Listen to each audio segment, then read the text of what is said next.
Welcome back into the GSMC Sports Podcast. As so far in the show, we've been breaking down, especially looking at the Eastern Conference of the NBA and how that picture is shaping up to look next year. And we got some additional details surrounding one of the teams in the mix, the Cleveland Cavaliers, where they signed Donovan Mitchell to a max contract extension. It's a 3-year deal worth $150.3 million.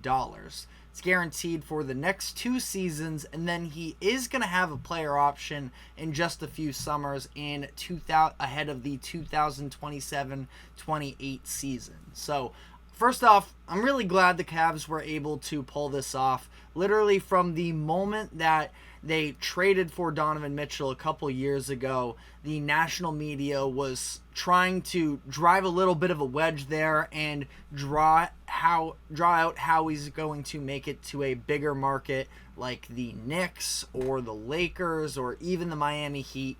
And ultimately the Cavs were able to convince, at least for the time being, Mitchell to re-up with them. And as much as it is nice, and I want to congratulate the Cavaliers, I wouldn't get too... I would just take a step back and also acknowledge what the details of this contract are. Because he was already under contract for next season, and for 2024-25, he was already under contract. So they reworked the money on that year. He had a player option for 2025-26 that he was largely expected to decline, so that becomes fully guaranteed, but basically just pushes that option back 1 more year. So he's probably going to decline that deal because of the fact that he will then have 10 years of playing experience and will be eligible for a 5-year max extension worth $380 million for something like $76 million a year. And that's just a no-brainer that he is going to take that. So really, this contract extension only guarantees 1 extra year on his deal, which you'll take if you're the Cavaliers, especially from the perspective of, they really genuinely do feel like they have something with this core that they just haven't been able to figure out just yet. And that is where they're going to be under, again, kind of this same sort of spotlight for the upcoming year, where he's going to play out this upcoming season. The Cavaliers are going to hope to compete, but then we're going to be sitting there in the 2025 offseason ahead of the season and be asking a lot of the similar questions in terms of, are they going to keep running it back with this team, or are they going to look to trade him before next offseason when he declines his player option and ultimately could walk? Now, again, that's looking a little bit ahead at this point.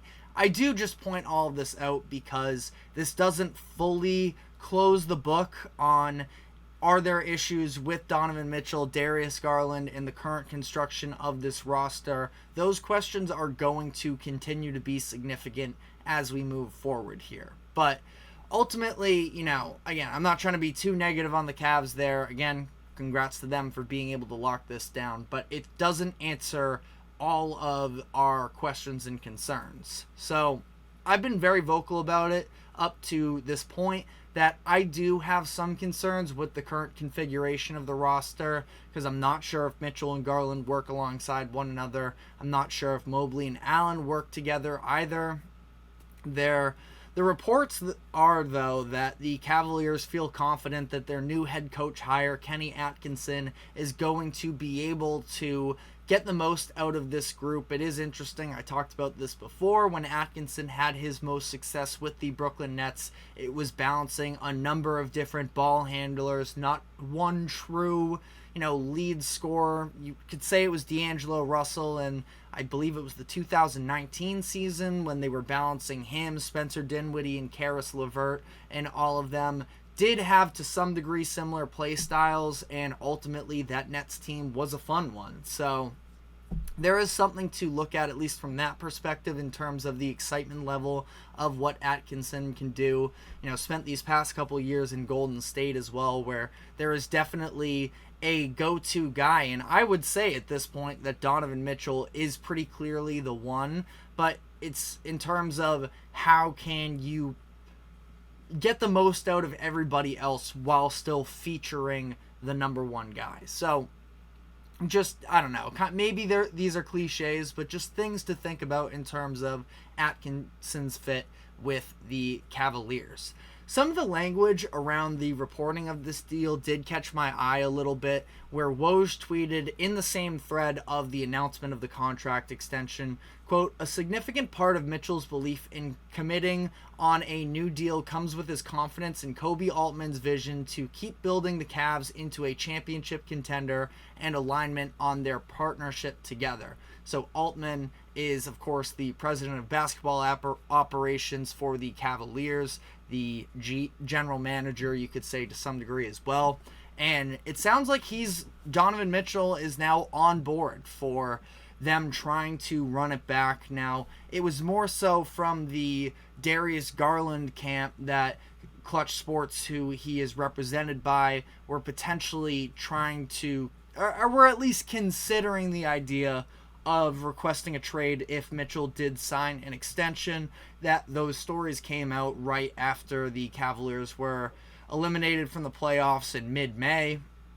It sounds like Clutch has sort of relaxed on that mindset, but we will see what happens there, because I would have to imagine Garland's trade value is tanked to some degree. I mean, there are still a number of teams out there who would take him without any hesitation, but it's not exactly, the young up-and-coming all-star value that he was a couple years ago prior to this experiment of him and Donovan Mitchell. But I don't know. I mean, Donovan Mitchell, we saw some of the leadership moments he had during the postseason trying to pick up Darius Garland.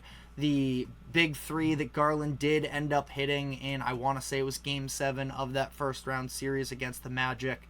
So I think that Mitchell, has matured a lot throughout the course of his career, and he's somebody that I would believe in, and trying to do whatever it takes to, have your roster work and operate around him. Is he a top 10 player in the NBA? He's probably on the fringe there, but still massively talented, and somebody that, if you're Cleveland and you have a top 15 player commit to playing for your team, you got to make it work there, because sometimes in these mid-major or these mid-market teams, you just don't always get that. And they were able to pull it off with Donovan Mitchell. Obviously, that deal took place similar timeline to when the Hawks traded for DeJounte Murray, and Murray's already out of there. So the Cavaliers have to feel pretty good about being able to retain Mitchell, and that's a really bright sign.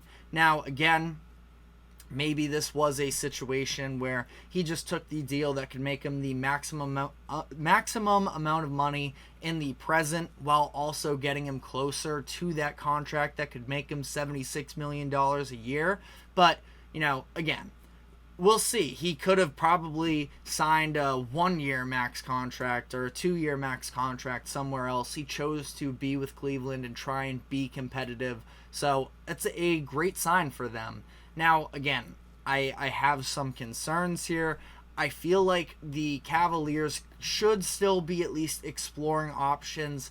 If I were to trade any of the 4 best players that the Cavaliers have on their roster between Darius Garland, Donovan Mitchell, Evan Mobley, or Jarrett Allen, I think you lean with one of the bigs, especially because of the fact that there are probably a number of franchises who could be in play for getting a big man. Now, obviously, I would say at least Evan Mobley has more value on the open market, so maybe that's the direction you lead. I also think that he does have the higher potential that the Cavaliers probably want to sit on and keep himself, even though he is going to be due for a rookie max contract extension as well. So We'll see what the Cavaliers decide to do there. But especially in the Western Conference, you look at teams like the Grizzlies or the Thunder, or maybe you even want to throw the Warriors into it.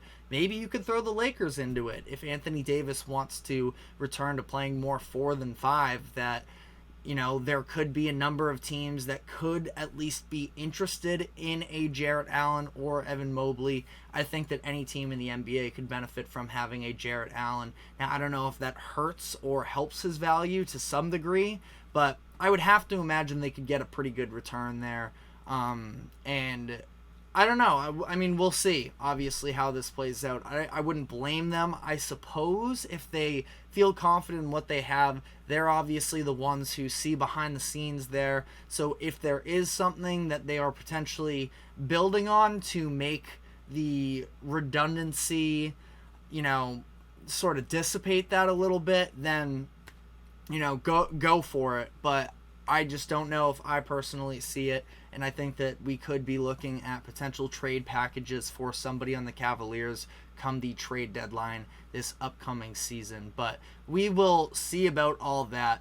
But we have some other teams to touch on here, and we're going to start with the Chicago Bulls, also in the Eastern Conference, have been sort of hovering around, I wouldn't say ever true contention, but they were hanging around playoff spots the past couple years, and they of course made the playoffs a couple seasons ago for a core that a lot of people were buying stock into, but it has been all downhill since then. We're looking at the teams, half the league turning down trade packages for Zach LaVine. So I want to dive into where the Bulls are currently at and whether or not they are finally picking a direction to go in. So we are going to dive into all of that. But first, a quick break. Don't go anywhere. We'll be right back.